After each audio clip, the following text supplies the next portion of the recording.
29, 1950, early in the Korean War, when an undetermined number of South Korean refugees were killed in a U.S. air attack and by small and heavy weapons fire of the American 7th Cavalry Regiment at a railroad bridge near the village of Nogunri, about 100 miles southeast of Seoul.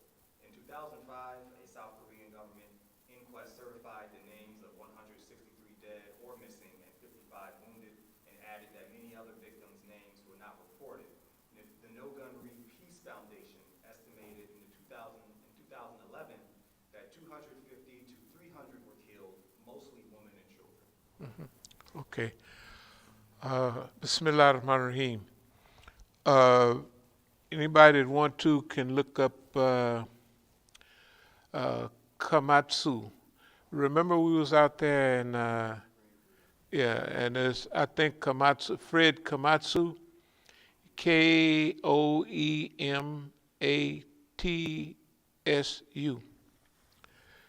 And when you think about it, think about Mr. Sulu. Remember in Star Trek, Mr. Sulu? Well, just remind me to mention Mr. Sulu because he's a serious activist.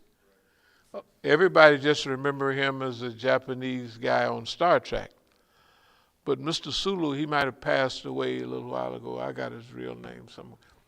He was a serious, he was on all of this stuff. Because see, remember he's the first Japanese, and this, imagine, this is only 20 years, 18 years, because 63, 64, I think the first Star Treks came out, maybe 65. 66, it could have been 66. Okay, that's 20 years after World War II. All the things that had happened to the Japanese was fresh on the record and everything. Mr. Sulu grew up in that environment. So if he was playing on that program, he would have to have been born maybe around 1940 or something like that. If he was 25 years old or something, I don't know. Anyway, 66. That sounds like, so he was in one of those camps. And that's all, that was the whole discussion with the family and everybody. You know, all their property taken, well, they just closed down their property or snatched them up, and white folks moved into their store or shop or their farm where they grew good stuff, you know, and so they grew up under the trauma. In World War I, the best fighters were black fighters. 3 Harlem Hell fighters, 369 to 371. In World War II, the best fighters, the most decorated fighters, was the Japanese fighters that they sent to Europe. They wasn't going to send the Japanese. They took them out of internment camps and said, you want to go fight for us? And they won more awards, more medals than they was bad. They was, might as well call them buffalo soldiers of, hey man, they took care of business. So that was a period.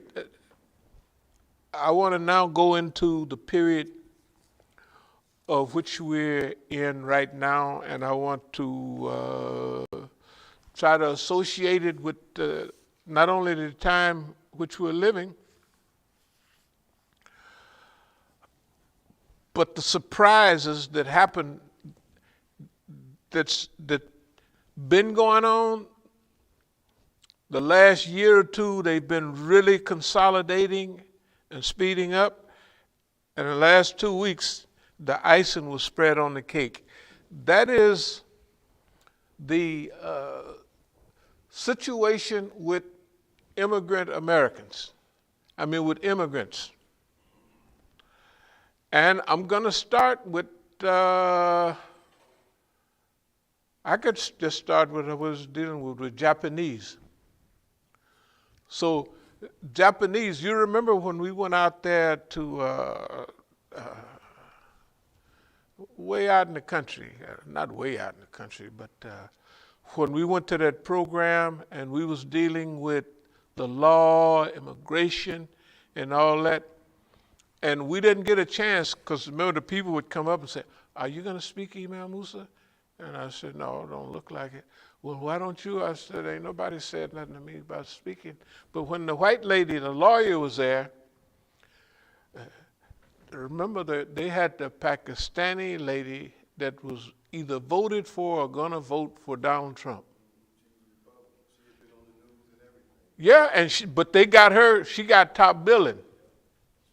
She done got top billing there, and they done already kind of kicked in. You done already saw the results of where they coming from. Anyway, the lawyer was explaining to them how they wanted to do, what they were dealing with and what options they have and what have you. And remember, I reminded them. Now, I don't think none of them in there knew. I said to the lawyer, and everybody's listening, I said, "Isn't Komatsu still in effect in the United States? It's still on the legal books." Komatsu is the Japanese guy. He filed all his petitions, and during the war, he went and hid. He said, "I'm not going to no internment camp," so they found him, put him on trial, and then he challenged all that stuff.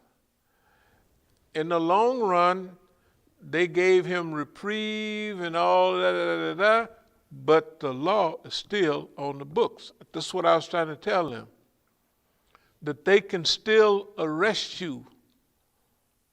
They can still put you on trial and everything in America without all that fanfare that people are seeing in the public.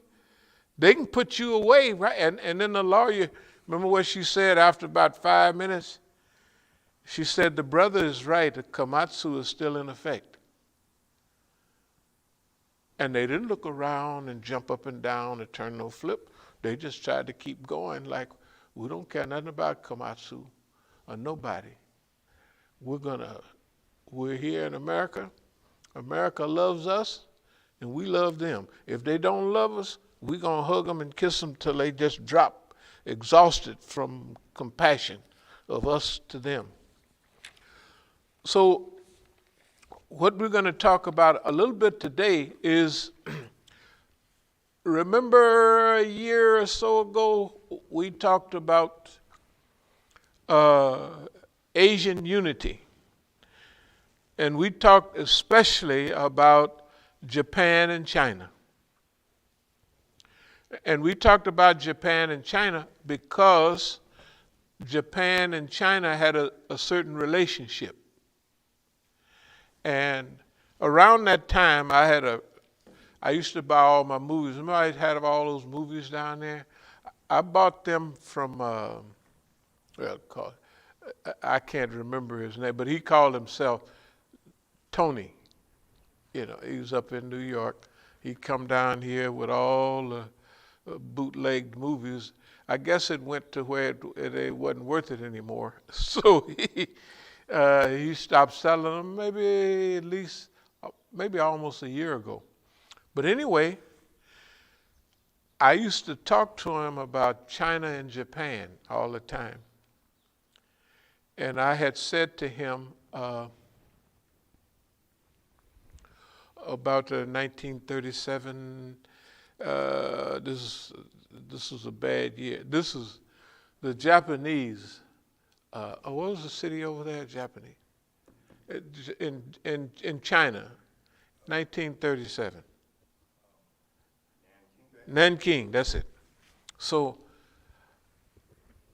I was saying to him, because the Japanese kind of eased up on, "We're sorry we did that. And I was talking to him, I said, it's hard for the Japanese. It's a national problem that they have with apologizing. I said, you know about Harry Carey. I said, y'all got a little bit of it, but they got 100% Harry Carey. Before saying, I'm sorry, they killed it. They sit there and cut their own guts out and sit right there with a nice and just wait till they drop over. I say, you know that's their character. It's hard for them to say, I'm sorry. They don't even say I'm sorry to themselves. They don't say, oh, you're a bad student and and you're just gonna have to live with that. They say, I ain't living with nothing. I'm taking that now. I'm not gonna be a bad student. Right? I just ain't, I'm not gonna do that. That's a part of that's a part of their culture. So what I would talk to him about was maybe you know they didn't, that was so many decades ago, 80 years ago, I don't know. And I say, so why don't you, now I'm thinking Tony is a Chinese agent here. I'm almost like certain. I mean, I'm sure because the talks we would have, no common Chinese is just over here to sell videos would be that in tune with what we're talking about. So he said, no, they won't apologize. And I said, well, can y'all work out some forgiveness? We're talking like kind of take whatever they can give of an apology, and then y'all head on down the street together. He said, they won't apologize. You know, they're not going to do it. I mean, we're talking like, and see, he's supposed to be just the guy over here bootlegging videos. Not like the Chinese are not going to have people all in the black neighborhood, and they're going to be right smack dab up on what you about. Everybody do that, right? And there's no better way. What better way than to have a guy at all the wash houses, laundromats, selling videos to Negroes? Okay. I mean, that's just the way I feel. He could have actually been a real Chinese, but he was too in tune with certain things. He was too sharp to be a video distributor. You know what I mean? I'm here to sell videos and make $5 or $10, and that's it. Anyway, so we talk from time to time about that issue about Japan and China. I said, now, Japan, America is number one. Japan was number two. I said, you're now number three. You remember we had this type of a discussion? So I was saying to him,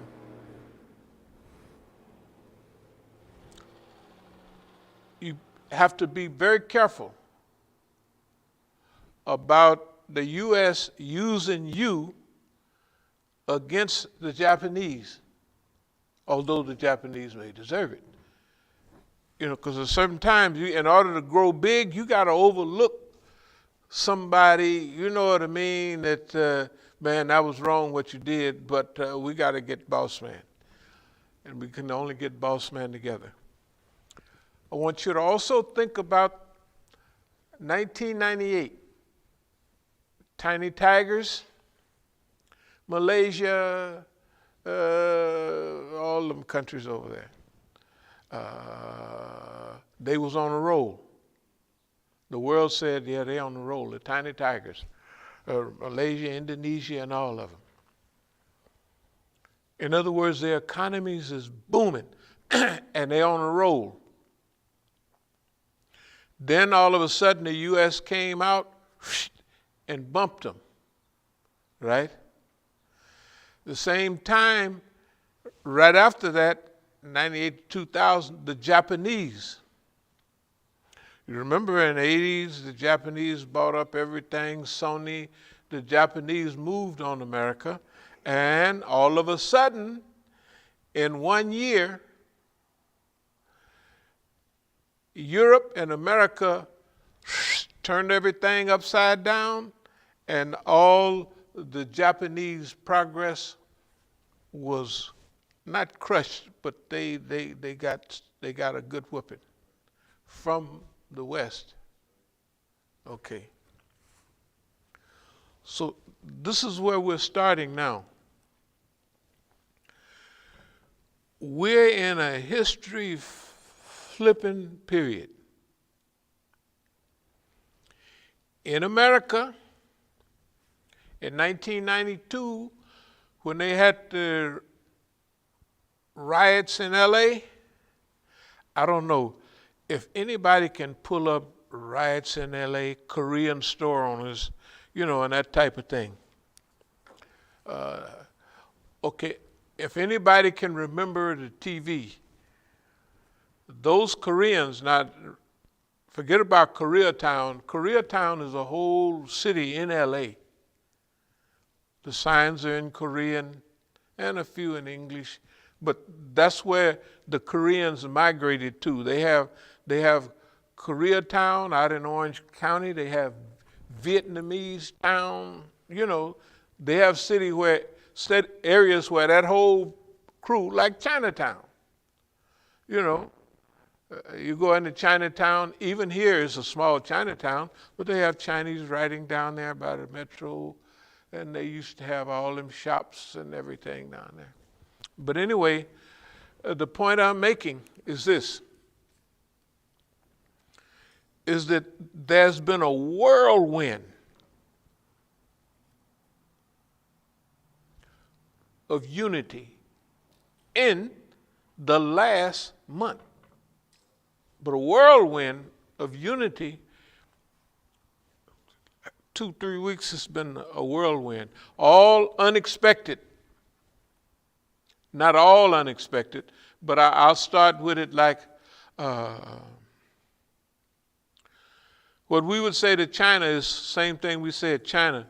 It has to be prepared to coordinate the efforts of all the unity of Asia, Japan, China. Now think about Asian Americans. 2 weeks ago, Asian Americans, Black Lives Matter, you could let them niggas boil and stew if you want, right? We don't care. That's not the way it is today.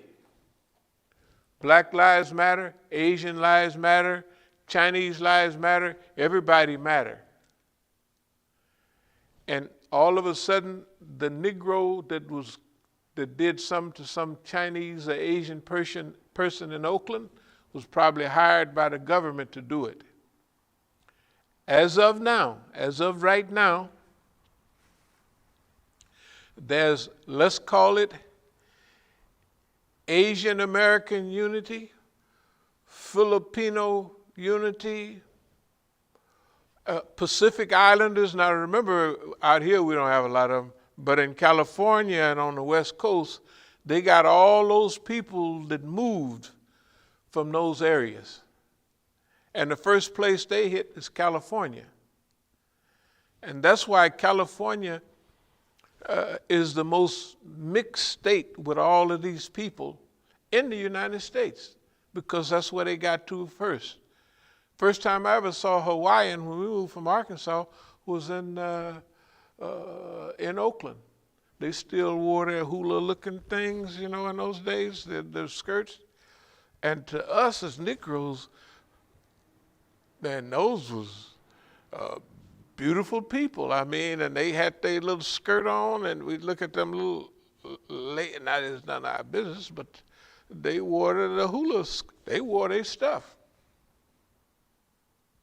And we didn't have nothing in common except the white man stole all their stuff, put the genitals of their last queen in a doggone bottle, and made them a minority in their own land, and they took everything they had. And now you have to go to school to learn Hawaiian. Well, they have a racial consciousness that they learn in their own culture. But they're overtaken by, euros, right? They got tons of planes. Well, you used to have boats too, going to Hawaii. And they used to have the hula people meet them, but you got to think of something. For a while, they had to have hula schools to teach people their own tradition. They're getting it back now. Okay. The story I'm telling you now has happened all over the world. The British were a part of it, the French were a part of it in Africa, and boss man over here. And now, I want you to think of the power of all the stuff that's happening right now. Right this minute. Last week, they had the Asian ladies that were killed down in Atlanta. And all of a sudden, what you have been hearing about, you are seeing on TV. All the Asian demonstrations. The president goes down there, right? And the vice president might have went down there too, because she's considered a semi-Asian. Well, she's Indian, half Indian, right? And she brings out whatever fits the vote. You got to remember there's one group of immigrants we're leaving out of this, and it's the Indian, because the Indian is super American, and somebody will do that. Anyway, it's a long story. But the Koreans, up to a couple of weeks ago, when I don't know if anybody saw any of what those shops looked like in '92, they had lines of AR-15s to where they was prepared to see, maybe because of high crime neighborhood, no insurance or low insurance, right? So those Koreans, and half of them was ex-soldiers, they had them boys ready.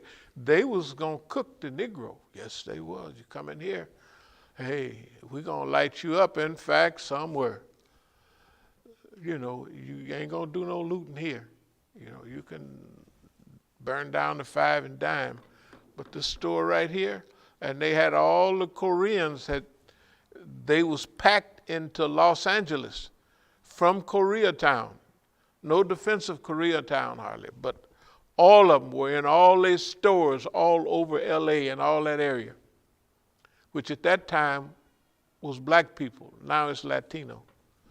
So anyway, the point I'm making is, in the last short period of time, because of the attitude of the government, immigration, right? Keeping certain people out. Because of the attacks on certain people in the United States, has flipped the whole script. First, the two at the top of this thing, Japan and China, if you look up even right now, they just had their unity meeting here recently. So everything we was talking about a year ago, Japan and China just did it the other day. And as soon as the coronavirus go, they gonna be at it holding hands. Okay, you say, well, so China and Japan? Number 2 and number 3.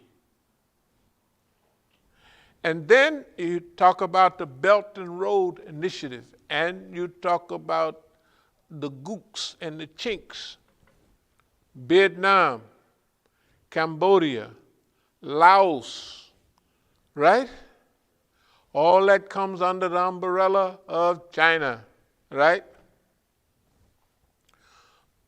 So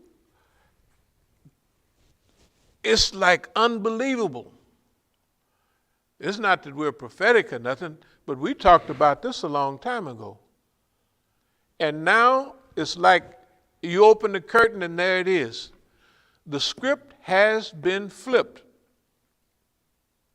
Okay, what does that mean to the world? That means that China Japan had to deal with America by itself. The tiny tigers, it slipped up on them. They had no idea that anybody would do anything to them like that. They thought the world would be happy. The world would be happy, but not these people here. You know, the tiny tigers, all when they starting to come up, okay, now we just have to look at everywhere these people are from. There's a whole group of people now that's solidifying and unifying. And that also means internally overseas, because the wealthiest people in Malaysia are Chinese immigrants. I mean, by the millions. I mean, it's like say they're 10% of the population and own maybe 60% of everything. And they have hundreds of millions from the Chinese in Malaysia. In Indonesia, 200 million people in Indonesia. How many Chinese immigrants are there? Tons of them, right? They almost control the economy. Here's what we're trying to say. We always talk about the ebb and flow of civilization. And this stuff that's happening right now, last week, the Americans went up to Alaska and talked crazy to the Chinese, and they thought the Chinese was going to do the Chinese laundryman act, oh, bossy, bossy. Oh, no, homeboy, you can't do that. And everything you've been talking about the Uyghurs and this, that, and another, that ain't working. And they got a whole group of people that has now been to all that. They say that ain't happening. You talk about genocide, the birth rate in those areas, because they're a special group, is 2 or 3 times as much. They have 3 and 4 children in the Muslim areas. And we don't have but one, you know, the big population of Chinamans. What does that mean, dear believers? I said Nogunri because you couldn't get no more Americanized people here than Koreans. I'm telling you, you remember the people came, the FBI? Yeah. It was a Korean. And I said, oh, you're a Korean. No, I'm an American. He's probably spitting it out right now.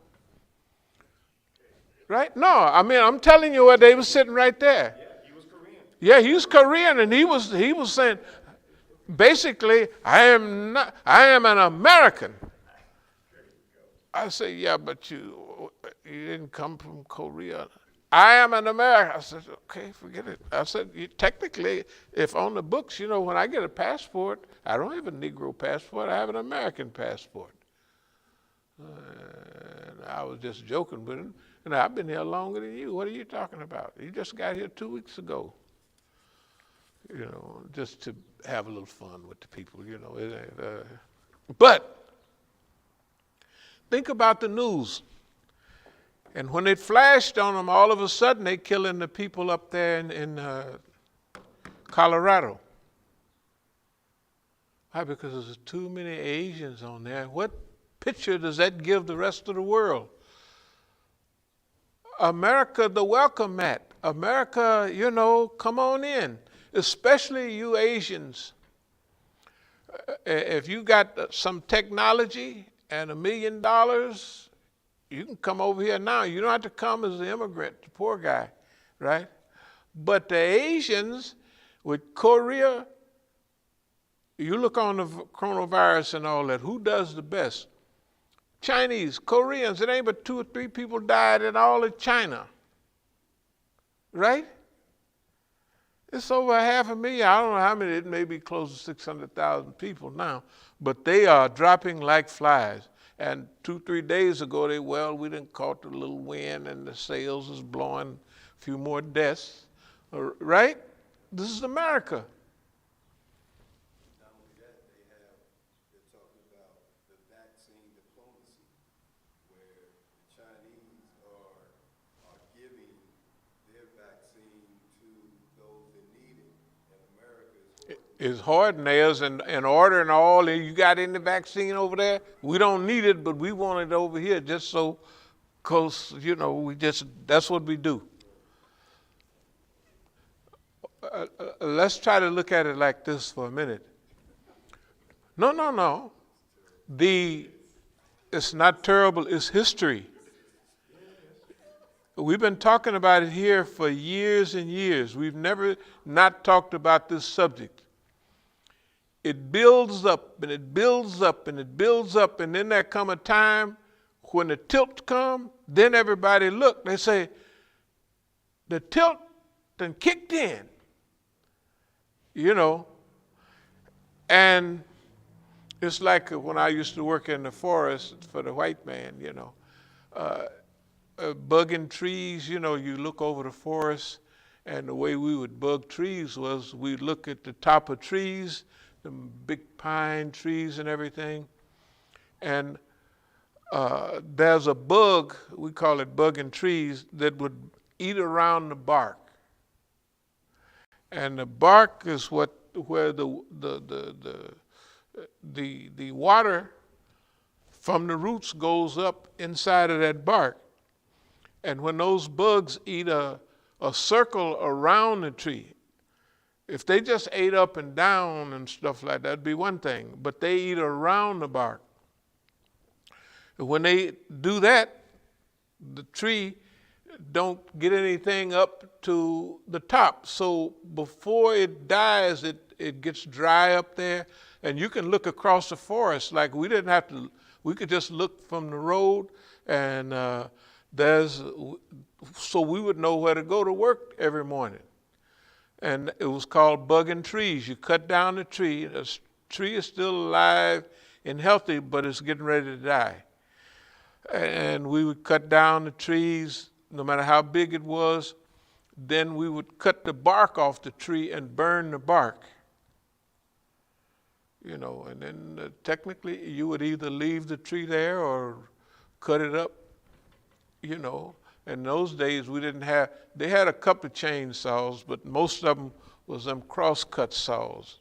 Boy, Negroes would be trim and tough, because boxers would that's the kind of training that they would use. Joe Louis and them would use them cross-cut saws, and my friends would do them too. Hey, man, you don't have to worry about no big waistline or nothing. Man, you work out there for 3 weeks in them forestry camps, and you're gonna be hard as nails. Anyway, the point is this, that those trees we had to cut down because of a sign we could see the tree was dying. And we'd go because we could see it. This tree is dying. There are signs like that in civilization too. There are signs like that in civilization, where a civilization, if you would remember that when we read I gave some talks from Revelations 18 about the fall of Babylon. And it would say in one day the great city of Babylon fell. Well, it didn't mean one physical day, but it mean it accumulated all the ills that it outlined, which sounded like America today. Accumulated and accumulated and accumulated, and then bam, it crashed. We're in that period right now in America. We are living in that period right this minute. Okay, so America won't fall next week or tomorrow. But America has forced an alliance. It's forced an alliance. The people that are allied today, if you look on the big international scene, you'll look at Iranians used to be over by themselves. But now Russians are there, the big new treaties. China is there. China is buying more oil than anybody. China got boats, jamming up their harbors in China, full of Iranian oil. Because the Iranian was telling me, I said, man, I was on a plane going from Qatar to Tehran, and I was sitting with the oil minister next to me. He spoke perfect English. I said, man, these embargoes gonna hurt y'all a little bit, huh? He said, if you take off $3 a barrel, $5 a barrel, what does that add up to for millions of barrels? If you bring a boat in with I don't know how many million barrels, 2 million barrels of oil, and you take $5 off each barrel, hey man, you saving them people a lot of money. And some you could just do 3 barrels. They'll cut the embargo for 3 barrels. But for $5 a barrel, that's a big discount per boat. That means each boat is me. Okay, so we got that going on. Okay, I mentioned things like Nogunri. Nogunri happened to be in Korea. And everybody can say, oh, well, they'll just close their eyes because they want to get to America. Right? And they got to America, boy, they got big businesses and they're doing fine.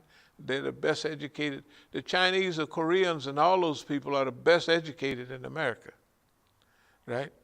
But they have been otherized, they're the others. In their heart, they're dying, we just got to be American. And now they're mad at America. You ought to hear them. You think niggas be talking bad? Go to one of them demonstrations.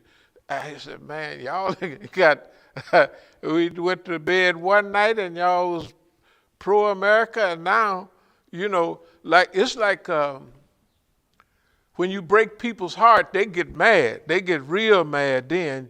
You don't love us, MF? Okay, F y'all, we didn't put all our love and compassion, and then you're kung fluing everybody. And you're hurting old people. Oh my goodness. I haven't seen any young Asians get hurt. They all old people. That's somebody else saying it. They all old people. They have a few people that they're harassing, but most people are scared of like young Koreans because they think they all know Taekwondo. When you see a Chinaman, you think of martial art, right? So ain't nobody else, I ain't taking a chance. But the old people, they just gonna do, what is that they do in the park? It's unbelievable. That's why they had the Negro in Oakland doing it, and I don't believe. Okay, that's where it was, but they want to keep it to where, the dislike and the arrogance, you could feel it. You could feel it with Koreans and all of them. You could just feel it, that we don't particularly like niggas, we don't hate people, but you guys are worthless, you're useless. We come over here in 2 weeks, we're millionaires, and you've been here all along. They don't do no psychological research, right? They're doing it now. The young people are educating the old people. They hipping them to what happened, and this is what happened with us. This is why we are the way we are. That's why you're the way you are. And like you say, the young have to teach the old, because the old they don't get none of this. All they get, they'll sit in that store till the stool fall over. They get money. That's what they do. Okay. At the same time, Korea is not a leftover of the Korean War, right? They didn't jump big. remember how fast the Koreans has got? And you got to, these universities, the Koreans, the Chinese, all of these people study 10 times as hard. They look at Americans as stupid. And according to the grade system, they are. So you guys done got lazy, you done got stupid, man. What's wrong with y'all? Got all this butter over here and you just laying back? What I'm trying to say is, there's a surprise unity. Okay, and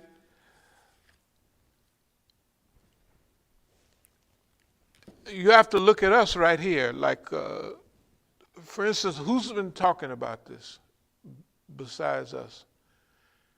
Absolutely nobody. Nobody's ever even, you can't go to a masjid where they didn't mention Korean unity, China. They're rolling off hadith and the hadith of avoidance, how to avoid. They'll tell you what to do. Then they say that's not how you avoid doing that, what I just told you to do. I mean, you know, that type of stuff.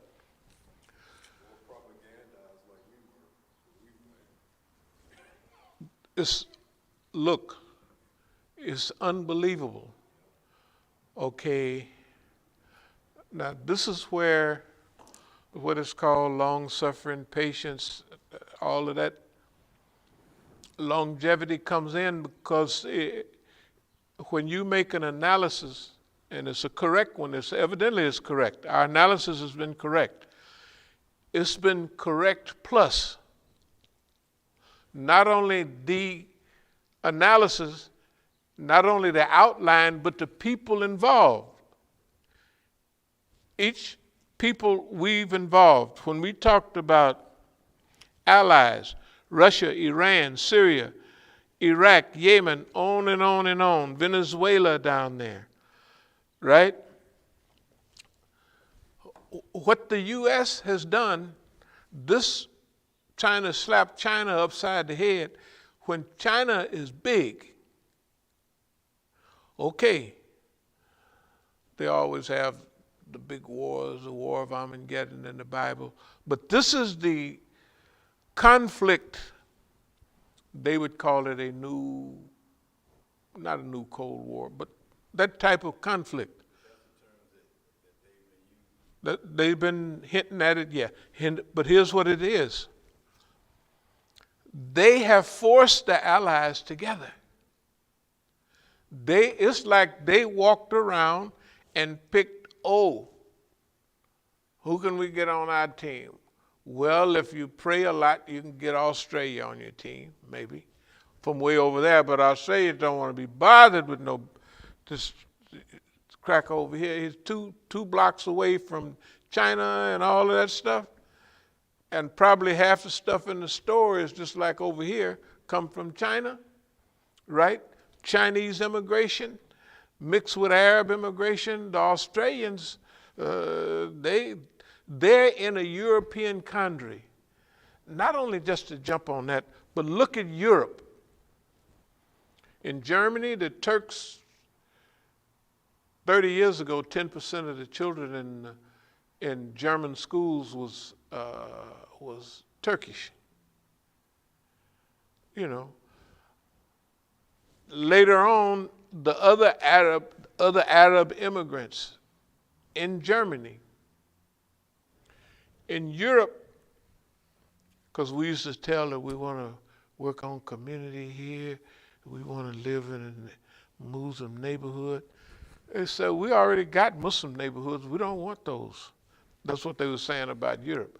Because see, all the immigrants, when you travel down the street in London, you see all the girls wear hijab in a certain neighborhood. Because this is a Muslim neighborhood. Arab neighborhood, all of that stuff, in a Negro neighborhood, Jamaicans and everybody colored from Africa that live there, right? They already got what we talking about trying to do here. They don't want it. They say, we don't want no Muslim ghettos. I said, well, y'all, man, okay, y'all do what you want. I said, this is what we want. That when you look out the window, you see all the Muslims And when you like that, you can build a platform to go anywhere you want. Right. Anyway, boss man have forced the issue.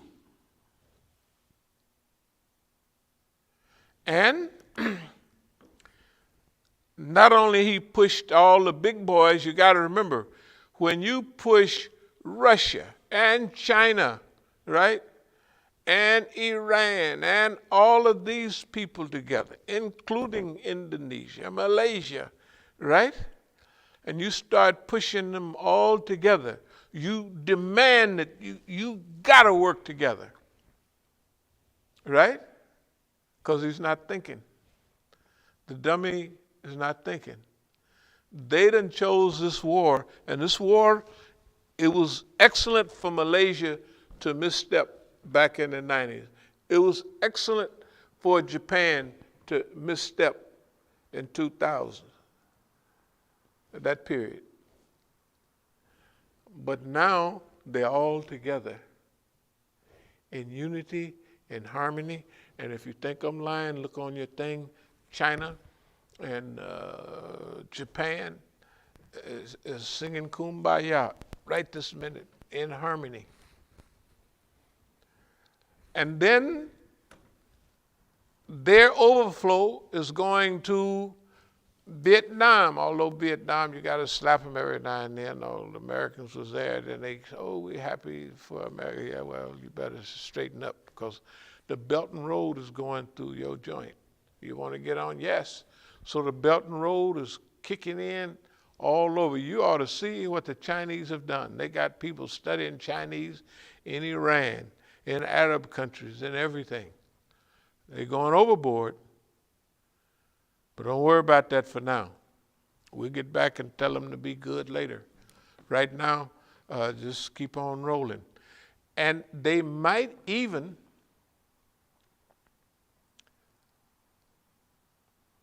have a policy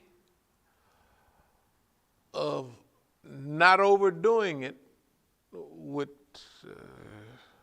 newlyweds. For instance, of course, Malaysia, was that Malaysia? It was Malaysia, Indonesia. They renegotiated their contract with China on that swift rail, things. Other people, Kenya, got a big deal with them, and other people are renegotiating. And China is getting a little sense like you guys kind of stay in China, because if you come over here and got all the Chinese connections, you're going to own all the stores and shops in Africa, right? And you're going to suck all of our money out. So you have to voluntarily, and I know we got good weather over here all year round, and we grow anything we want. And you Chinese are so efficient in farming and even more than the British and the French was. So they're renegotiating everything. And remember, when everybody is under pressure, they get together. When they need, we got to get together. So China has to get together with other people. It can't come in, I'm the big boss Chinaman, right? Not right now. Because he got to get rid of boss man, right? He has to fight boss man. Fight boss man coming after him, right? He coming after him. Boss man already knocked the Russians out. Well, you can't be knocking people out and then making fun of them. As big as Russia is, 6, 8, maybe 9 time zones, and got half of the resources in the world is still in Russia untapped. Okay, the point is, all the things that we have been talking about all over the years are present now. Now, where do we come in? We come in that we have to, we don't have to tell nobody all of this. They already know. Every intelligence network in the world know. If you can remember years ago, Deutsche Welle from Germany might be here with cameras. That was a time when they was all trying to supers over here, supers over there. So every so often it was cameras here. The Russians were here. Everybody was here. Was that Japanese? That Japanese was here. Everybody was here. Everybody, literally everybody was here. Okay, at a certain time. So everybody know basically who we are. And they're not absent-minded in the attitude we have and what makes a good ally. See, all of them would say, hey, we would love to have some people that we could count on. If they say they're going to do something, we're 99% certain they're going to do that. Why? Because that's what they've always done. You see what I mean? That's why sticking to your stuff and holding on is not just that this is what we're about. No, it's what history is about. And the cycle of history is a cycle. If you hold out during the tough times, it's going to come around. It's going to come around. That's what's happening now. Okay. So this surprise unity is a surprise to everybody else, but it's not a surprise to the Negro. It's just not a surprise. Why is it not a surprise? Because we've been sitting here talking it all along. With the same attitude, with the same forecasting ability, right? And everybody that we have focused on, they've had their period of challenge. So the Arabs, the richest Arabs in the world, slaughtering the poorest Arabs in the world, and they're at the end of that road. Let's say you didn't spend all that money, you used all those bombs, and you starved and murdered all of those people, and we're still here. This is the Yemenis. Can you imagine? And they're still there. They are still there. Okay. Now imagine you got to look at us. And you got to look at the world is not absent-minded. The proof of it is Dr. Kaleem Siddiqui, who was the head of the movement at that time, right? If you read any of his books and everything, Dr. Kaleem Siddiqui, hey, was the big shot. He was the head of our struggle. He was the head of our movement, the ideological person. And you can see what he said about me personally. This is 96. And if you looked at South Africa and you look at us from 96, they almost closed the door. They moved toward closing the door right away. Since it was already out, they had to bring me back a few times. But they'd start rerouting the nigga out in the woods, away from the main population centers. I saw it right away. So if Muhammad Al-Asi and I went there together, they would route him through the special shots and reroute me to the countryside. The only thing is, the countryside was the place to be because that countryside had all the immigrant Muslims, you know, from Malawi and all of that, and they had the schools. They was keeping me away from all layman folks, except a few. The booklet you saw had us all at their spots. But at the same time, we was picking up friends and fans all over South Africa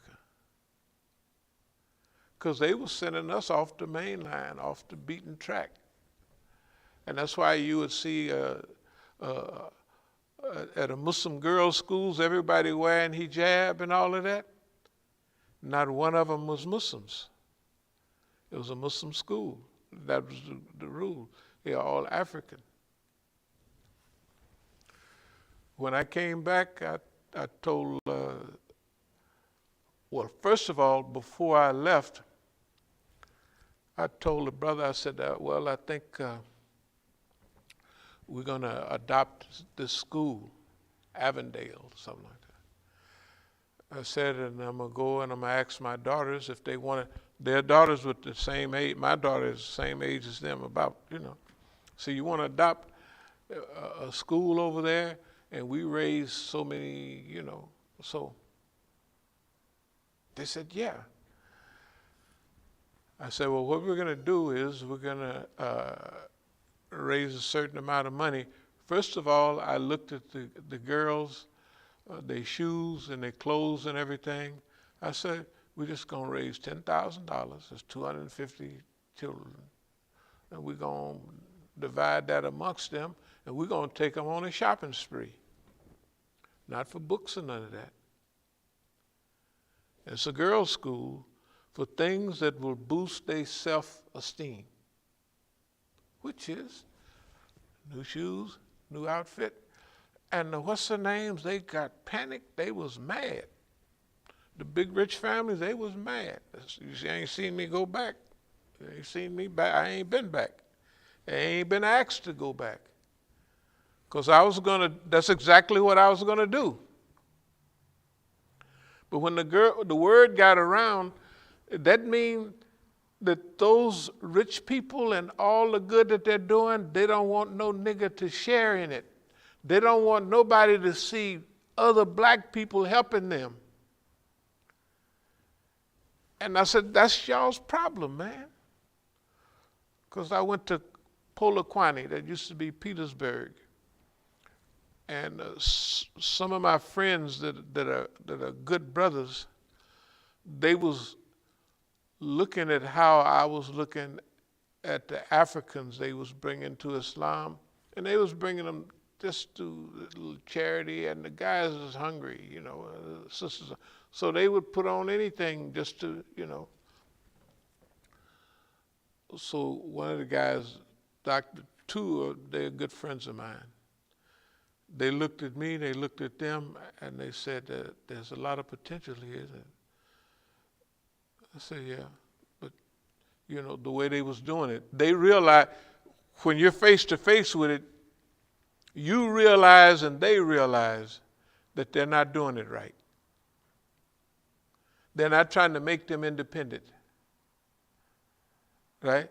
They're not making them independent. They're just giving them a little food, a little al-fatiha if they can pick it up, and rituals, and not independence. And when they saw that this is where we was headed, I haven't been back. When Dr. Kaleem Siddiqui said what he said, that's what started it. But when they feel that you're going to focus in, the point is this, dear believers, we just happen to have something close to the right call during the period that we're here, during the period that we're alive, and during the period that we're active. And it's not to say, well, we're just happy that we've been right, but it's better to be right than wrong. Okay, if you look at the whole of America, if you look at the trips to Europe, all the stuff closed, all the stuff started closing in. I used to go to London all the time and everywhere all the time.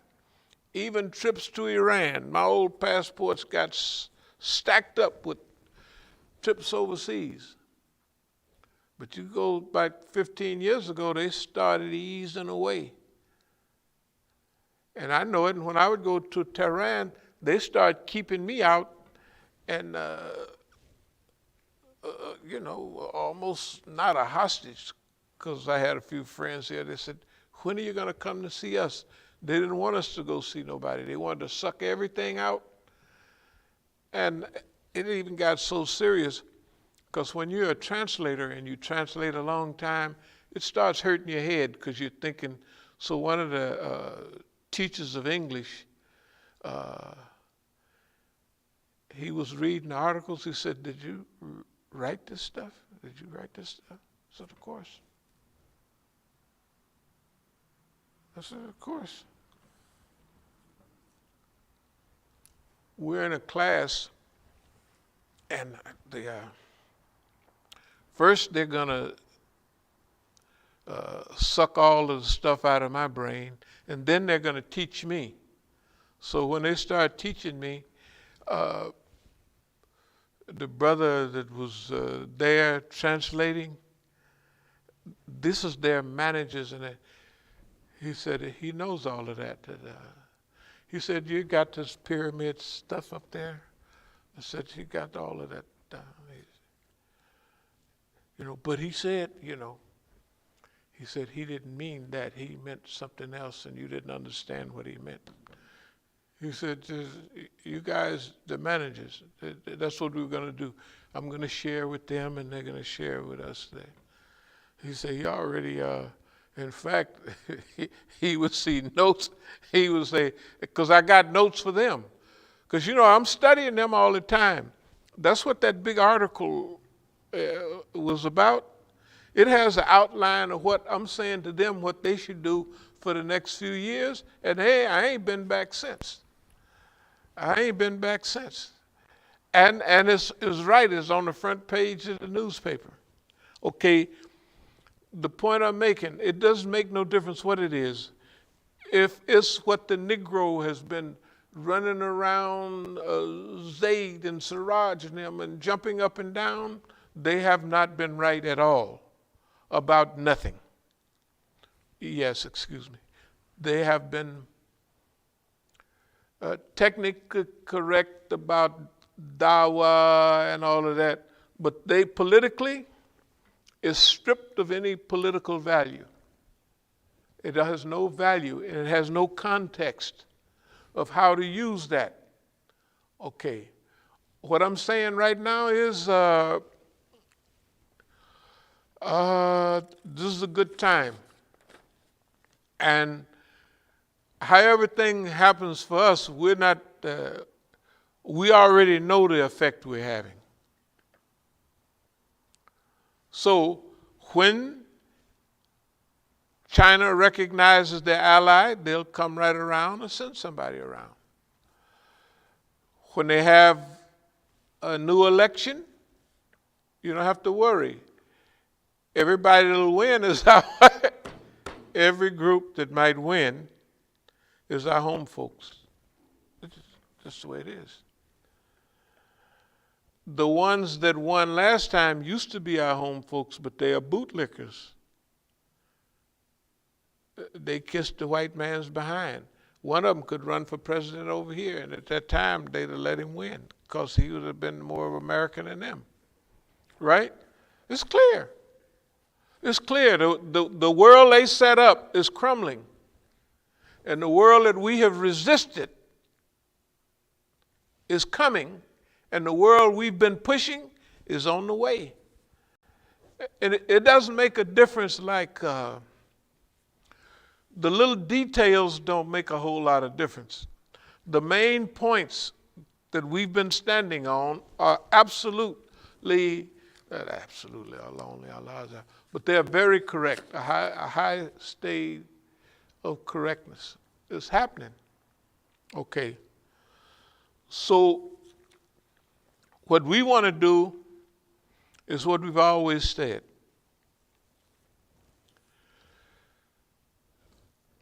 We want to play a part, and a good part, in the continuity of development of the human family.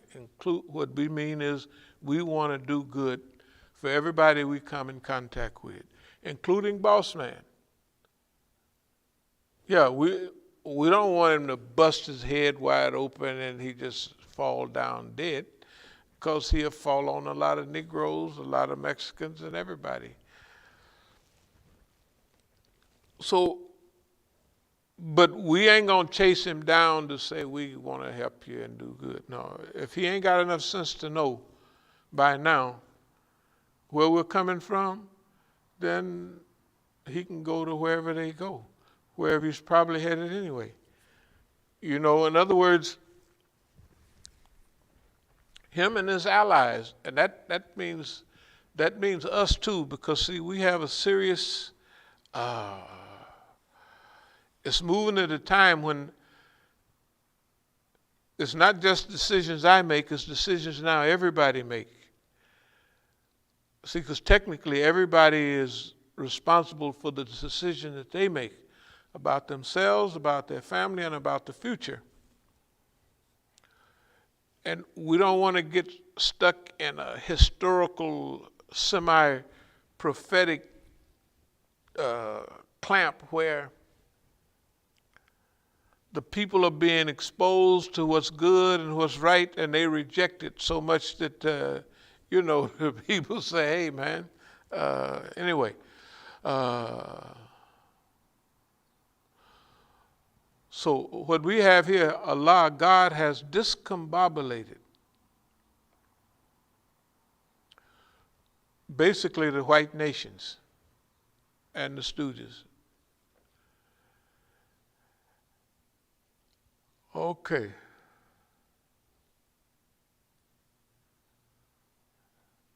I have a little note when the Chinese realize we're here, how we're here, and have been here all the time. And we have something that they were familiar with. We have our own long march. See, their long march is what taught them what they had. It was every year they go through the long march. They have people all over walking around like this. The long march started in one time, part of China, and it went to another, and it was 7,200 li, as they call it, actually about 6,000 miles. In other words, they fought a battle, a pitched battle, defense, evade, survive, evade, and escape for 6,000 miles.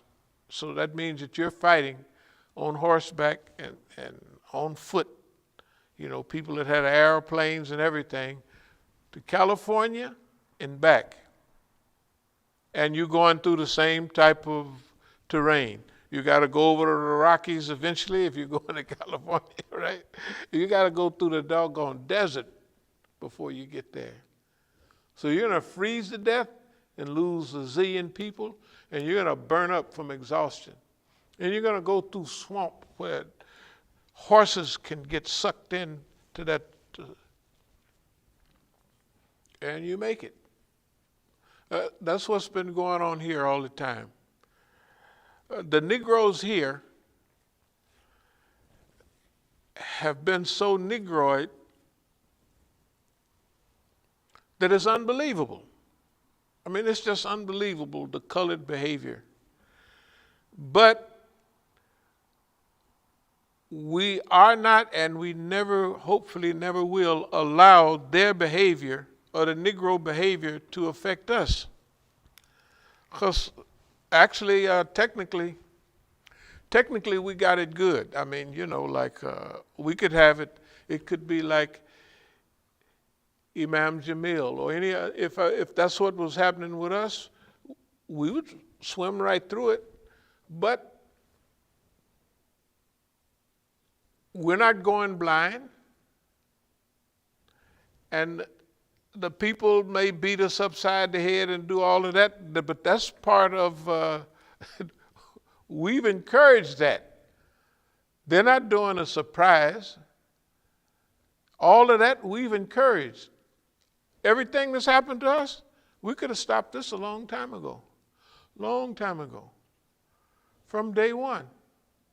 All we had to do is go down, get a rich attorney, and go down to the thing and said, stop this is stupid.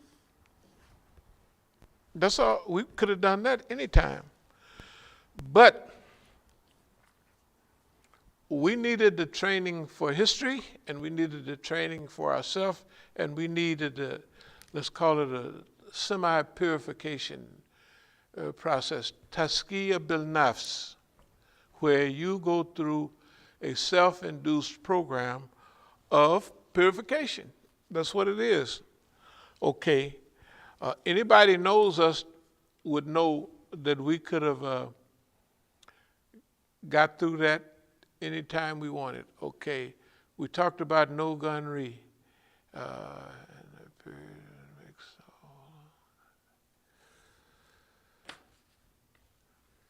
The period of mistakes.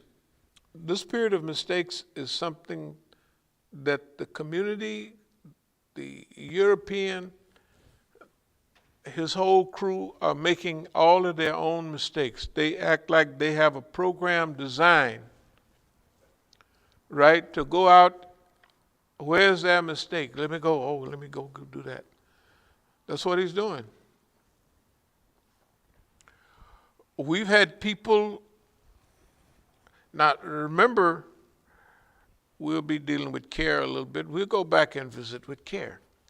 We will go and visit them and say stuff. Okay, those are periodic things. Those are actually the things to give them a chance to see if they've upgraded themselves. Okay, let's see. For here, for DC, we had this down pat almost the day we got here. Number one, we just looked, first when we got here, we said, okay, we didn't say this, tell nobody this, but we said, let's go and look, who's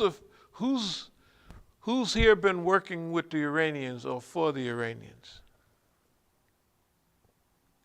So that way we'll know who the police are. Because that's who they got the first one. It was a whole lot of Negroes here. It's still quite a few of them around that worked for the Iranians and with the Iranians.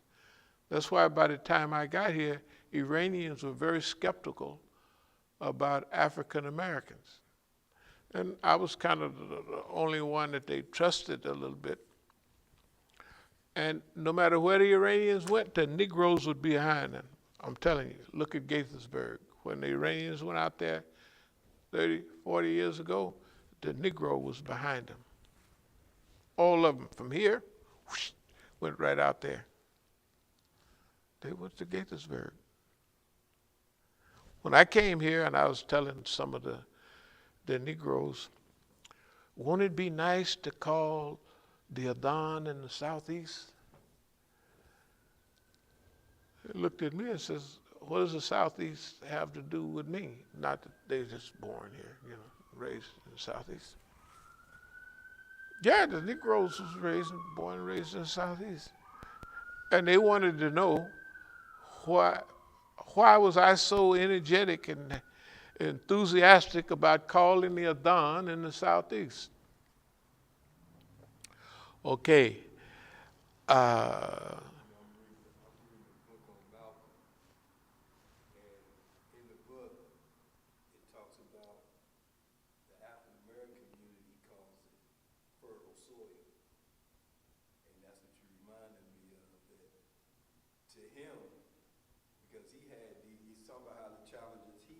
Mm-hmm. Certain groups, and his comment, or it was related to him, was that this is for black people or fertile soil. Of course. During that time, now you can look at us. The world is a fertile soil for us. Everybody is fertile soil. If we do our part, just right now today, we'll influence everybody. Because if you go to LA, University of California, they got a few Koreans that have accepted Islam out there. Yeah. The super studying, clean shaven, physically fit Koreans. And this is 20 years ago. This is 20 years ago. So, the world is changing. Okay. Where we have been fortunate have been that we've been in sync with the world changing. And we've been fortunate because the Muslim community and everybody else have came out to stop us. So we've had two eases, two fortunates. No. We consider what we go through is an ease, it's a blessing. This helps you grow. How are you going to grow if you don't have people effing up and doing all that stuff? How are you going to be tested in your faith if you don't have people come in the door, walk out, and take everything there? What tests you, and it's good for you, it's healthy for you. Everything that's happened to us is healthy. Up to the minute. If somebody pass away or pretend to pass away, however it happened, and you give them money, their children, Ibn Klum, I don't want to say that. If you give them Ibn Klum, son of a clown, that's just, because people say, well, how could you say that terrible thing? Hey, shoot, what's the matter with these people? They gotta get their head on straight. I'm telling you, man, the people are, you know, once you're around a long time, you'll know that you can be so patient, you can make people do a whole new program. They said, hey, I'm dead. Because I can't do that anymore. Right? And everybody, if you go see them, they'll say, people that's dead. Then you'll remember stuff you've seen. It's just funny stuff. It's, what's that guy make them, not spy movie, I think of it. But anyway, one guy, old crazy guy, was in the funeral, he's supposed to be dead. And we know his name. He's on there. He make all of these Die Hard and stuff like that. If you say his name. But that's him. Yeah. That's him. He's getting much older now. But, huh? Yeah, that's him. So remember his sidekick, the old crazy guy that pops out everywhere with machine guns, and he got all stuff on his wall, who did this and who did that. Okay, in one movie, one of the last ones, Bruce Willis went in the funeral parlor. This guy's supposed to be dead, and he was sticking him with a pin. You know, if I'd have got to my son's funeral, I was going to take pepper with me and put it right under his nose. Because I'm pretty sure they was lying. That's okay, no big deal. Because they got him in the ground. I'm getting ready to go out there, and they got him in the ground before I can get there. Not that him and his homeboys from here are out there. The ones that are here right now, they back here. They zooming out there, and it's just ridiculous. Of course, the long march is long, but it's different. For Chinese, they had their long march for certain things. Right? Our long march is putting up with the Negro boss man and all of them working collectively against you. And you put up with that. Happily. But there's no time on it. You do it because you know Allah's in charge, and you know that after hardship come relief. Well, guess what? Suppose the hardship is the relief. It is, I'm telling you, because it's how you think about it. We don't have no hardship here. The people in Yemen have hardship. We don't have no hardship. We're Negroes, but Imam Jamil's in the penitentiary going blind. This is not no hardship running around, paying taxes and stuff. It's not hardship. They would think it's hardship. That's not hardship. Okay. For me, it's not hardship. I don't care what they think it is. It's relief. Because you didn't plan for a certain thing and that had come. That's relief. It's relief. It's not hardship. It's hardship for a family to see their father put away, and then the Negroes are so stupid that they want to take the community. There's no sense in that, right? If he's gone and he's not coming back, why do you have to, and don't forget now, you have allegiance to that person. Bayah. No movement if the leader goes to the prison do you change allegiance. None of them. Not Equan, none of them, none of them, none of them, none of them. You go, they're elevated in status. Imam Khomeini, when he went through his, when he's in exile, he don't lose, you're not a Marja anymore. Well, I don't know what you're talking about. The people would come from Iran to Iraq next door to pay not only sadaqah, zakat, but khums. 1/5. And they would be bringing millions of dollars. Millions of tomans. Look, after struggle comes ease. Umar radiallahu anhu said that after every one struggle, there's 2 eases. I begin to think we're in a perpetual ease. Perpetual ease. It seems like that because it's how you look at something, sometime what it is. You know? People won't even think like we're thinking because they just imagine such horrible stuff. And it would be horrible to them. But it would be happy. We'd be happy. Hey, man, look what we got going on. Makes you happy. A lot of it is what it is and what we think about it. Okay, but let me get back to, let's see.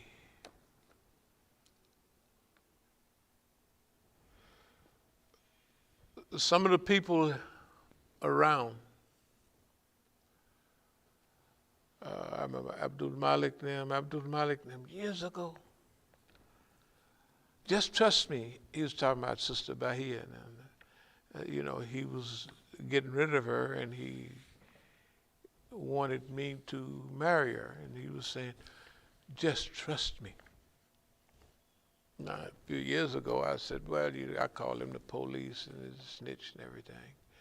But I said to him, okay, you go and get your money from Bob. This is close to exactly what I said.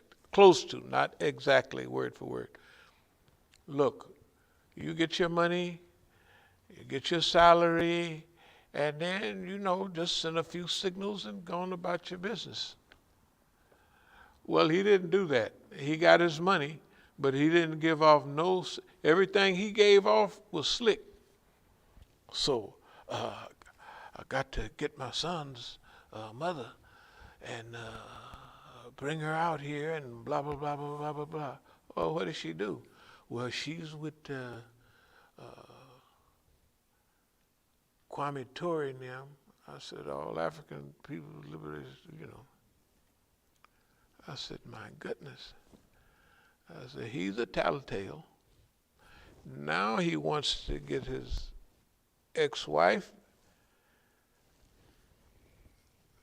That the only thing I knew about that movement was they messed around with a lot of girls, and you had to bring Kwame Ture 2 things. Like he came to the University of San Francisco or something. You had to bring him some marijuana and a cutie pie. That's why him and Imam Jamil used to talk, but they wasn't on the same, you know what I mean? Their ethics had changed a lot. Now Imam Jamil have ethics. He wouldn't talk against Kwame Ture, Stokely Carmichael, but Imam Jamil didn't get high. And you got to get married, you know. but not with what's the name. If you want him to come speak, that was the law. You had to have a cutie pie and some smoke so he can enjoy himself. You had to. The other thing was the campus. All these people, think back years ago, all these people were still on the campus. They had 40 and 50-year-old people on the campus because that's what he's going to recruit from. They're going to develop a party, a revolutionary party from the campus, and they're going to lead. You know what they use? We're going to be the elite of the party, of the people, and we're going to lead everybody. That's what they wanted to do. He passed away, and but anyway, so you can see what you're getting. Here comes Sister Bahia in 1987, and they're married. And every other day he's telling me she's going to make somebody a good wife. I thought she's your wife. It'll make you a good wife. That's why the words, just trust me, when he divorces her,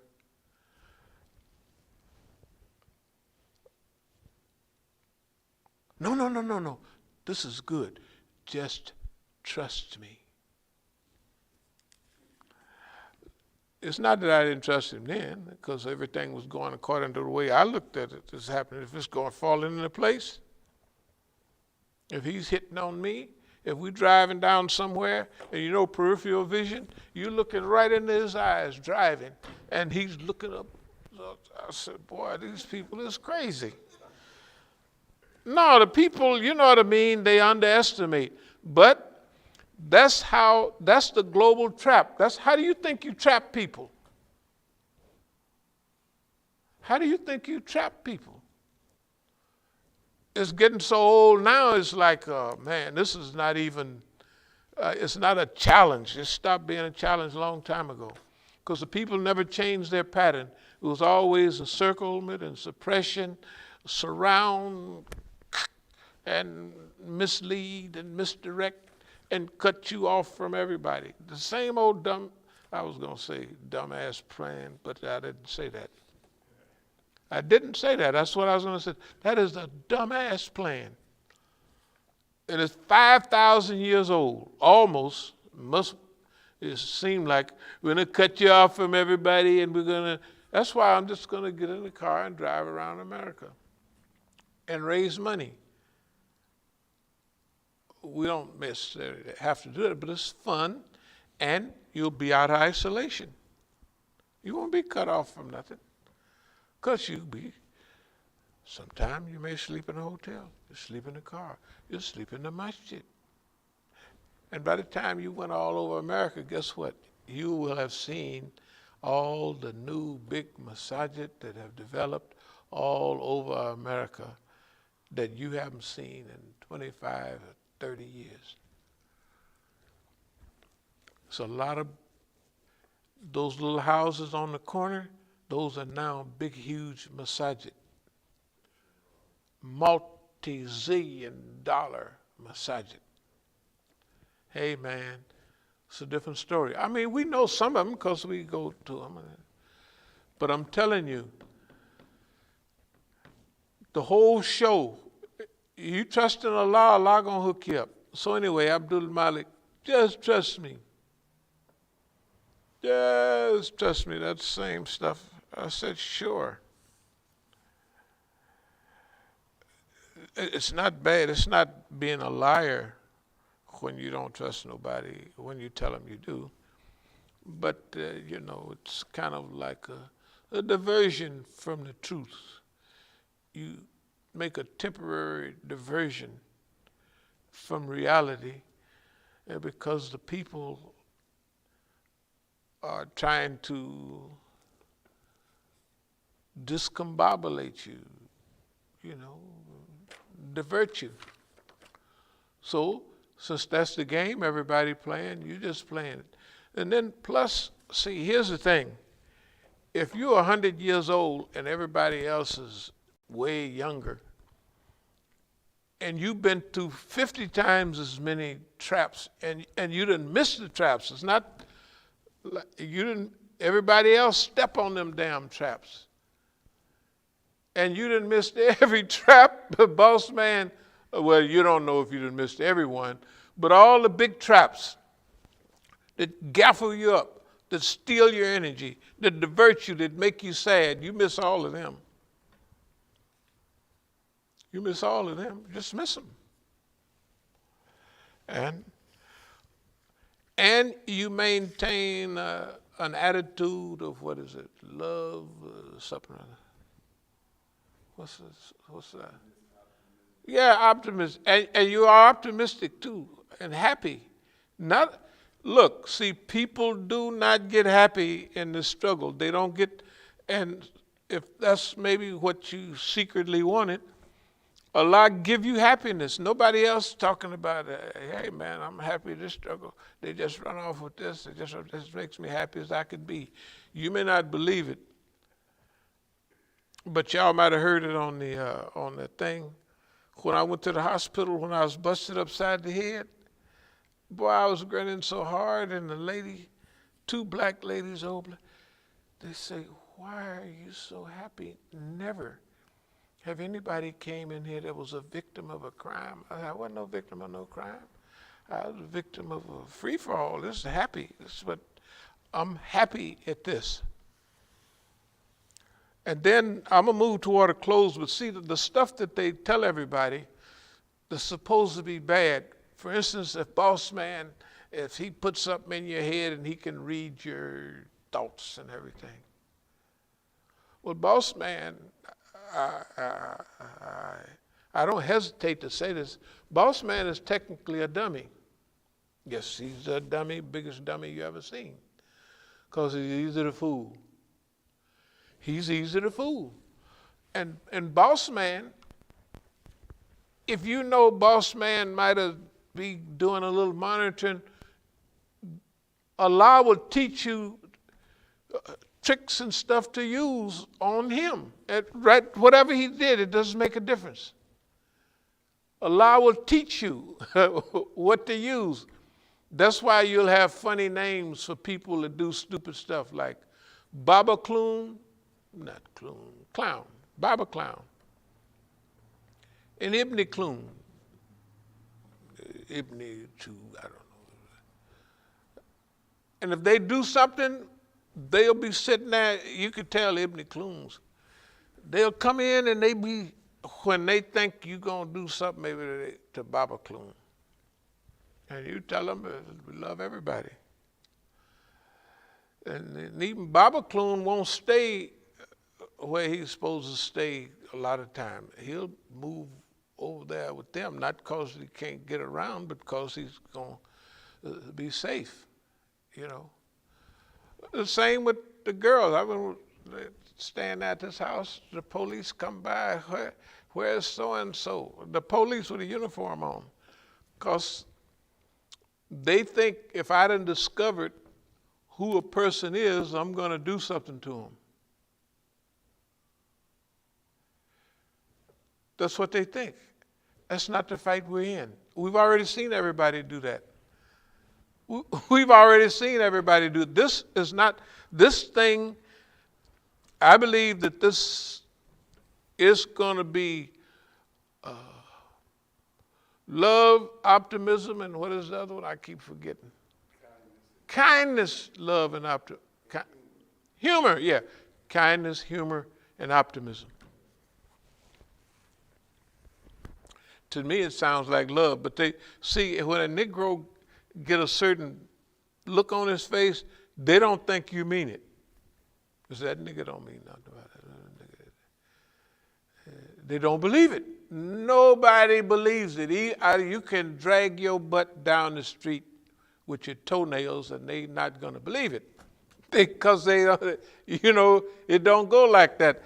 That's why you win all the time, because they don't believe it. They absolutely don't believe it. That's why you have some meeting with some of them, they always They always tense. And you come to Juma sometime and Ibn Khaldun, they'll be, and of course they're taught not to do that, but they'll be staring you down, they'll be tensed up.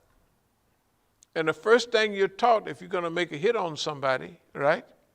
If it's in a place, you don't go there and stare the people down you're getting ready to hit, right?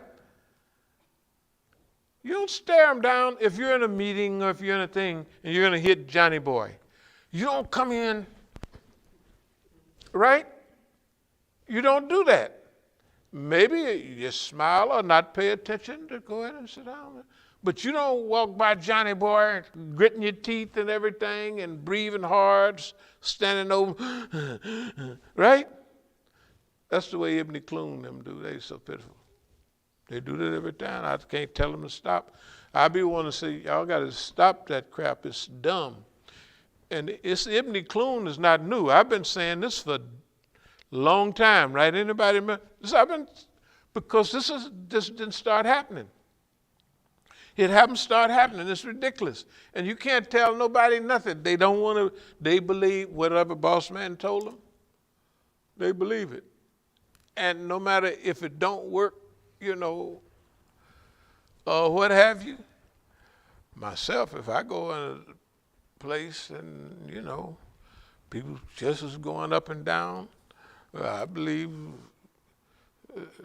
if somebody was really gone, they just pull the plug and say, you know, whatever they do, it's gone, right? So if I go in and the thing is still going, and we'll pull the plug later, they ain't gonna pull the plug. Or they pull the plug when they, see, you can wear them people down. You can have them go through their changes so long, they'll get tired of playing. Yeah. You have a chief star on the court, and one day, next day, he needed a heart. And you see him run stuff, do stuff, run over to the Arboretum and all that stuff. Of course. Anyway, I'm just saying, I mean, you know, whatever it is, it don't make me no difference. And then, well, I'm keeping all of that money. Keep it. Keep it. It don't make me no difference. You won't be able to pay. I said, how did the white man make some money? Yes, he printed some money. Well, how he gonna stop you from getting it?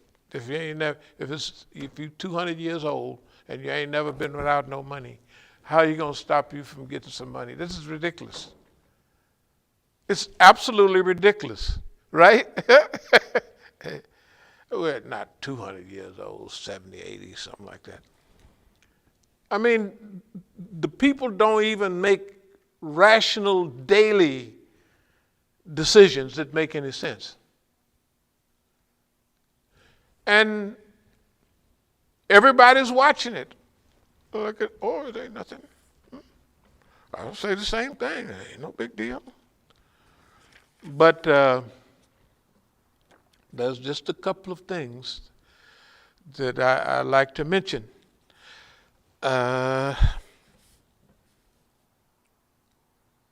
a little yellow car out there. It's just a little yellow car, and that's no big deal. But the one that arranged the car to be like that, it's just the way it is. I don't have nothing to do with it. Because when I told Baba Kloon this, he said, oh, I said, I'm not in charge of all of this. I don't know how this stuff bounces back and forth. But I say, because, see, the people never would give me money direct. They would give it to that crew. They would give it to Baba Kloon. Baba Kloon would stamp it or whatever he did. Okay. The other thing is,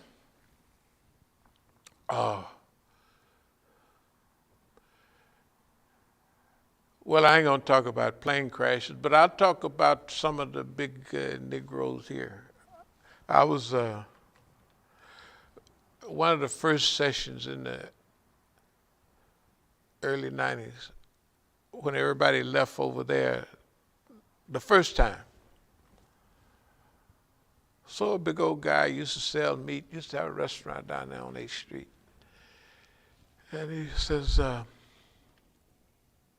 what happened over here, man? Nothing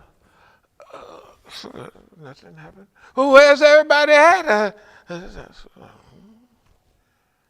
So he says, is so-and-so still here? I said, yes. He said, oh, okay.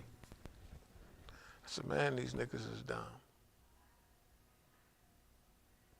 Of course, you know, he's such, so if he, of course, they cut his leg off and he died in the hospital somewhere, I don't know. Somebody said they might have cut both his legs off. Niggas got to stop playing. They have to stop playing. The same people that'll pull your car apart, their mama and their sister will drop out of the air in a damn airplane. You know what I'm saying? Maybe they're from Sudan, somewhere like that. Just check the book. Whoosh, bam! See, every tub stands on its own bottom, but Allah is in charge of how I don't know. That's why I say I don't know about all of that. But that stuff goes on every day, all the time. And everybody just floating around and looking at me stupid. I said, boy, you better check yourself. They used to say a long time, better check yourself before you wreck yourself. You know, niggas always trying to be slick. I'm just saying that people who have been here, and they come and sit right down here in Juma, and like if the Negroes is gonna do something up on the hill, or they trying to get them involved, and then they run up there and get beat up and then come to my house and get treated. Sister Bahia is treating their wound. Oh, something got to happen. I'm looking at the both of us. There ain't nothing going to happen. I'm just saying to myself. And then all them Negroes, even if they got hazel eyes, whatever color stuff they got later on, other part of the crew, and they just, and then they have wives. The wives that call you every other day.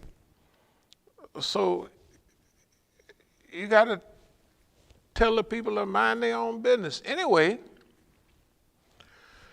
this stuff gets so childish that it becomes reckless and insane. Because how the weight and measure and the management of family and responsibility, because see, we don't know how Allah do everything. But we can count on the outline that we have in Quran, Lau Mahfuz. But the Negro is not sharp. You have to feel sorry for the Negro. I'm telling you, this is what I found. You have to feel sorry for the Negro, because the Negro will do stuff that's right in your face, and almost throwing pies. You know, they used to have them, they throw a pie in your face. Over and over again. As soon as you wipe it off, they throw another pie in your face. And you just, okay, go ahead, throw another pie. And all the time, their family is falling out of airplanes. Now, niggas don't have good sense. Another thing, they don't make connections. This is the thing. They don't make no connection between here and there. They just don't make no connection. Anyway, I'll turn to another subject. The 500 trap. Ibn Khaldun and the tractor beam. And Baba Khaldun also.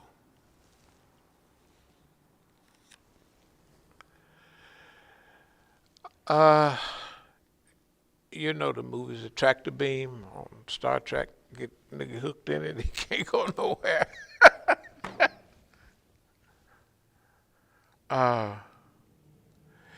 You know, I'm a secret Trekkie. I've been a Trekkie since 1970. Yeah, I've been a Trekkie. I mean, I admit it, you know. Because every day I had to go to my office when they even reruns. I got a big plush office. I just turn on Star Trek. I don't know if I like the modern ones too much, but they have tractor beams. And that tractor beam, I don't care how big or bad your ship is, maybe you can get up to warp drive or something, it can break out of it. But usually, if they tractor beam is strong enough, you can't get out of it. And then if you don't have a will to get out of it, and if you have an idea to get out of it, and you don't even want to get out of it, you ain't going nowhere. You just stay. And boss man's tractor, he got you in his orbit. I see you, white man, to have you orbiting. And one thing about boss man, he has no history of compassion and love and assistance. If the world is falling apart, boss man will take you, your children, and your whole family, 50,000 of you, and dump you in the ocean. Boss man ain't gonna say, well, I messed up, and he jump in the ocean. Right?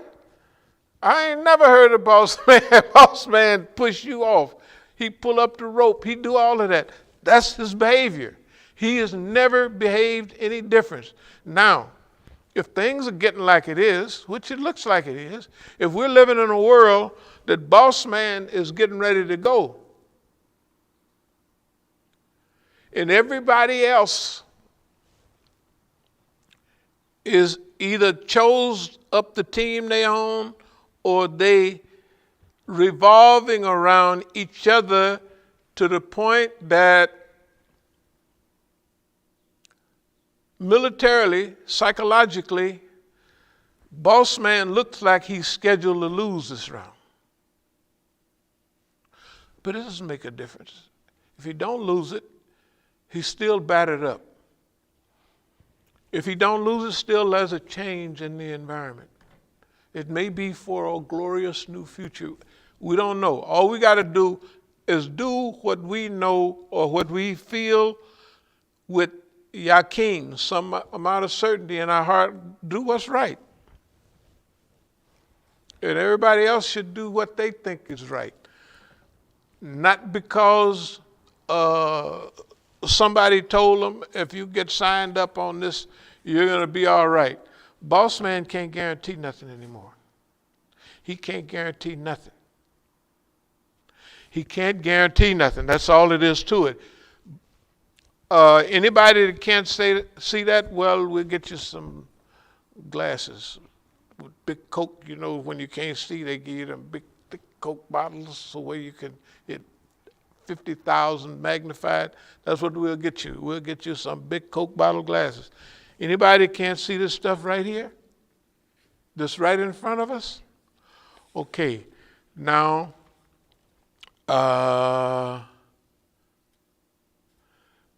past heroes taken down 1.5, 2 years. People of the recent past, our people, they were all taken out pretty quick. It didn't take too long. Okay. In a way, we don't say that's good, but they didn't suffer a long time. And it made boss man arrogant. You can see every movie they have about J. Edgar Hoover. We've seen this before. Or if it's these latest movies, there's J. Edgar Hoover, a cross-dresser, a sissy. Their greatest hero is a bitch. Bad word to use, but that's what he is. He's a girl. And his best friend is a girl. Two big old clowns done set that thing in motion, and it still have contradictory characteristics. Right? The thing, can you imagine? And who did they hate more than anybody? Niggers. And don't be a red nigger, communist. You in trouble. You can call it a day. But he going and he hugging and kissing and wearing girls' clothes in the closet. That's pitiful. And as a hero, the building's got his name on it right down the street. See, Allah given, I'm going to close, but see, Allah given us a chance, you know. There's a hadith, a saying about Al-Ghazali. In Al-Ghazali, I read it. What things should I possess? It says, that which you don't lose, is what Al-Ghazali says. That which you don't lose in the event of a shipwreck. Of course, it's clear what the meaning is, because people used to carry all their wealth on them, so they got a bag of gold on them. But when that ship go down, when they gargling for breath, they cut that cord on that gold. They let it go, and it's gold. What things should you possess? The things that you don't lose in the event of shipwreck. The only thing you're trying to save is your black behind in the event of a shipwreck. Don't lose yourself. That means this judgment, this world and the next. I'm going to move toward a close. Of course, I can't read this, but I'll read part of it, because it says, white man can't read S-H-I-T. What does that mean? It's like, you know, like, anyway, discombobulated behavior, we can say that, that's okay.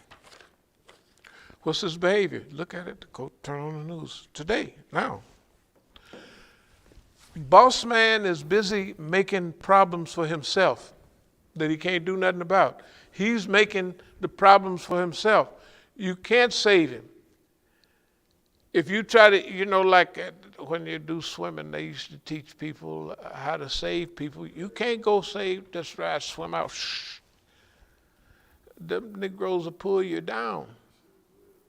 They gonna pull you down because they panic. So sometimes you gotta pop, you gotta knock them out and then drag them on in, right? Because if you don't, he gonna take you down. And anybody else he can hold on to. So,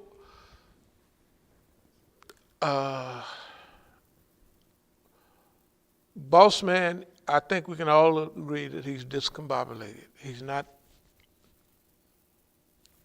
rational right now. And he's done this to everybody. That's why we open with Nogunri, aiming specifically at Koreans, that they know and we know that they know. This is not a new thing. You know, because he let you come over here, because you were going to be a help for him. And when you got here, you was with him. Boss man, I'm with you. And then 2 or 3 rolls of the dice and he throw you out the window. Can you imagine?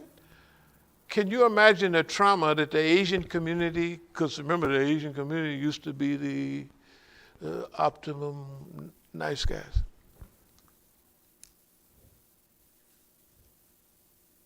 How long do we have to say, boss man gonna drop you?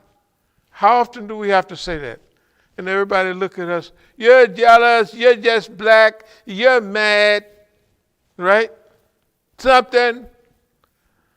I said, man, boss man, I said, boss man is a little mad at us because we just, you know, won't cooperate with him and, you know. Yeah, boss man likes us. Boss man loves me. Okay, fine. You got there. You don't want to drown in the, help. Right? It's not bad, it's good. It's good that we're all together now. And I'll close with this. The Africans are together. So what, they come over and get in all the movie parts. They don't give Negro parts. That's no big deal. It's no big deal. They had colonialism, and don't worry. Okay. The Asians, the peak Americans that had tattoos on their heart, they get open heart surgery, had that tattoo of their American flag on their heart. That's what they said. I know they lying, but because you know. But anyway, that was them. Up until 3 weeks ago, let's say a month ago. Hey man, you and I was niggas, low down rotten niggas and thieves and breaking in our store and doing all other stuff we used to do. Not no more. Black lives matter, Asian lives matter, people of color matter.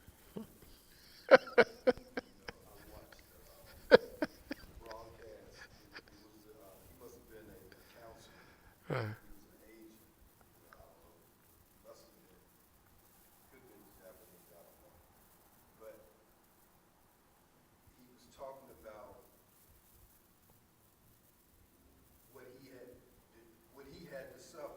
He was a veteran, and he said, do I have to prove my patriotism, or why do I have to prove my patriotism? Right.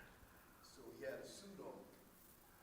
So he's giving this talk, then he stood up, unbuttoned his tie, shirt, he pulled his shirt up, and he must have had a wound from Right. serving. And he said, before I used to kind of be quiet and, not try to make any waves. He said, no more. He said, I'm not afraid anymore. I was like, this thing is deep. No, it's Waking them all up, it's wake everybody up. constantly being Yeah. and giving support. So I was like, oh, this is where we at. Now, one thing I do have a little pet something.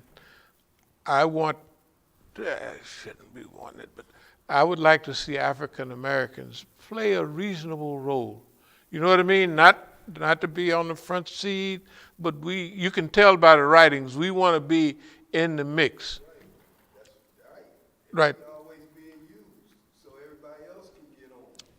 That's Oh, I told the people, well, we're supporting gay liberation. I said, this is back in the 80s, and I didn't say nothing like, I wouldn't even think of saying, them people gonna use you, and then they going on about their business.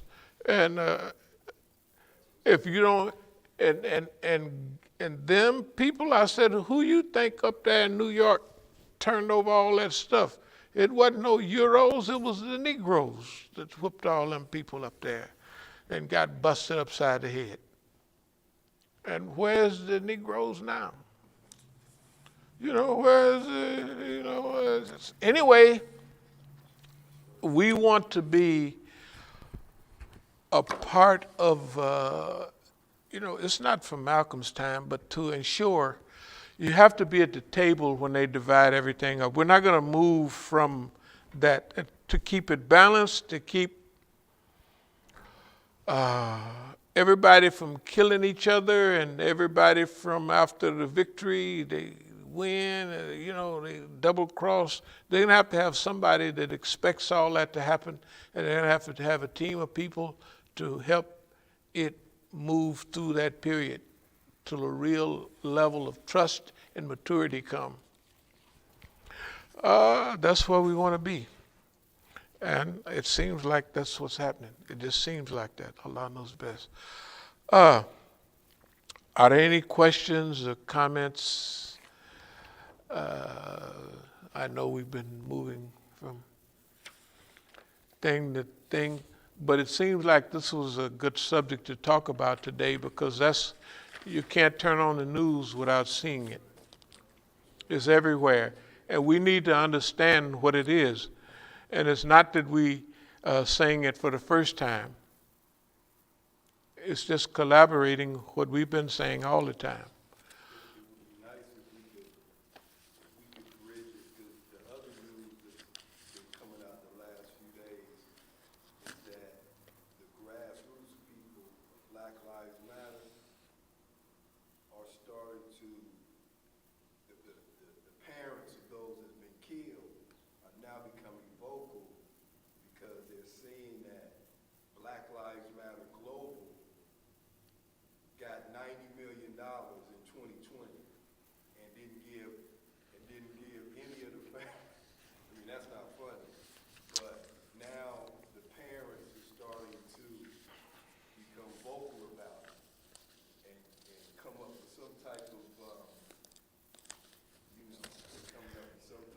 strategy or whatever. Remember when they had a march down there? I wasn't even gonna go to it when I heard who was gonna be there. It was gonna be Sharpton there. It was gonna be all them people. And I was listening to WPFW, and I heard them say, "Let them speak, let them speak, let them speak." And it was the people from Missouri, right? And so I said, "Oh, now I'm going." So I gaffled up the family, and we headed on down. I said, "Yeah," and got there. And them people was burning up at who was that Negro who used to come on the radio all the time? Madison, Joe Madison, Uncle Joe. That's the real Uncle Joe. Black Eagle, the devil. Not the devil. I shouldn't say stuff like that. Cause he used to talk about Sudan and all that. We tell him, come on down here then, if you so bad, and say that stuff publicly. At Howard, we asked him to come over there. He wouldn't come. He wouldn't come. Cause he know he was lying. Okay, but so a lot of the people are being, when the world goes through its transition, all those handkerchief-headed Negroes and Uncle Toms, they get thrown overboard. That's my point. That you talked about it. I mean, this has been part of the discussion prior. Yeah. Now they're starting to realize that, all these people have just been making money, and not just Black Lives Matter, but the lawyer, his name is in The old Negro lawyer that can't hardly talk. Look at here. I didn't hear none of that news, but I done mentioned all of that. That nigga there, because, the same ones, remember you was asking me about some big attorney out there in California? I said, that nigga's the police. That means, can you imagine everybody they sent our way, everybody that rose to the top, whether the Muslims, whether it's the Raj them, whether it's the Negroes, whether it's the white folks making the movies, whether it's the black stars making the thing, whether it's the movie makers, the singers, they squash our good, healthy rap music and bring in that gangster rap, kill that bitch, shoot that nigga, blow up the house, jump up in it, and, and all that. It's unbelievable. See, that's why I'm not going to be bragging. We're rare. We don't plan to change, and we don't care what they do. But we're going to do, it seems, what a lot of them lined up for us. That's what we're going to do. That's what we're going to try to do. Are there any questions or comments?